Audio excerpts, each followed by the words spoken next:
Pau Gasol for Andrew Bynum. Will it happen? Will it not happen? It appears that it could potentially happen. So here is what Ramona Shelburne and Brian Windhorst of ESPN.com put out today. So let's read that very quickly, and then I'll give you my take. By trading Gasol in a package for Bynum and then waiving Bynum, the injury-ravaged Lakers could save more than $20 million in salary and luxury taxes. I'm getting too far ahead of myself, which could help them maintain financial flexibility heading into the next few summers. A Gasol-Bynum trade would have to include at least one other player to make the deal work under league rules, and perhaps other assets from Cleveland. Cleveland were also in the market for Luol Deng, though the Chicago Bulls will foolishly not trade him, even though they probably will not retain him because him and his team are pissed off at Bulls management. Whole nother story for another day from a Bulls fan since, I don't know, my birth. So getting back to Andrew Bynum.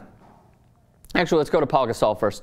Him and Mike D'Antoni have clashed repeatedly this entire season, and here's why. The respiratory infection that Pau Gasol had, basically doctors, according to Gasol, told him the only way for this to heal and for you to get healthy is to take time off. He went to the shoot-around this past weekend, and he told the trainer of the Los Angeles Lakers, he basically told him, and he lifted weights, by the way, Gasol did, saying, you know what, I don't think I should play tonight. I think the best thing for me is just to go home and basically just to try and get better. And he's like, you know what, the trainer, don't even bother showing up, which is fucking ballsy of him, but okay. Again, Pau Gasol and Mike D'Antoni clashed repeatedly throughout the entire season to date.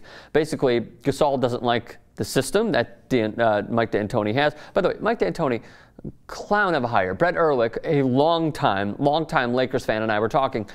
The system isn't working for older players. They want to be a run-and-gun team. They cannot do that with Mike D'Antoni. They cannot do that because they have an older roster. He has to sort of accustom his strategy to the players and personnel that they have, and they're not doing that, especially with Pau Gasol. So Gasol is basically being criticized for playing through a respiratory infection because he's not playing as well, and then he gets criticized for taking time off when doctors tell him from Gasol's mouth to our ears, saying that the only way to get over it is to take time off.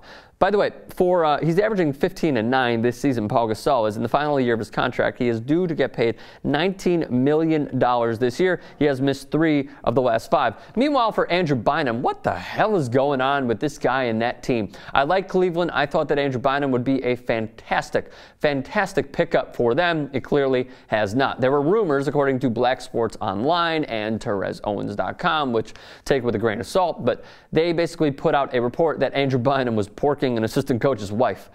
Woo, okay, that's juicy. Though it is by the Cleveland Cavaliers themselves, no surprise, they have said that it is untrue, and I believe them that it is untrue. There's just a lot of stuff going on with Andrew Bynum. None of us know to be true, but we do know this. He's a head case. He has problems every single place that he has gone, and this should come as no surprise to anyone.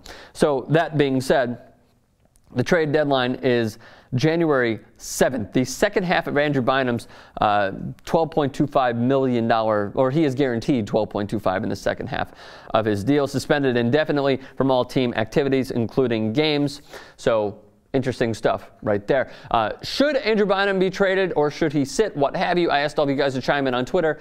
Here are those. Travis Kirkman tweets Strom saves a ton of money, and face it, the team is a lottery team anyways. Good trade for the future. I assume you're talking about the Lakers, and I agree. They will, yeah, because the Western Conference is so damn good. They will be a lottery team, though. If they were in the Eastern Conference, I'm sure they could somehow sneak into the playoffs. Not this year, though. That would be in the Western Conference, of course. Jose tweets Strom, big mistake. Pau has 5 years down, and a lot of connection on the court with players. Yeah, he's a fantastic player, and he's unfortunately being made out to be a scapegoat of a horrible team that was put together incredibly poorly ever since Jerry Buss died. That's simply what it is. And we kind of, again, talking with Brett Ehrlich, we knew that this would happen.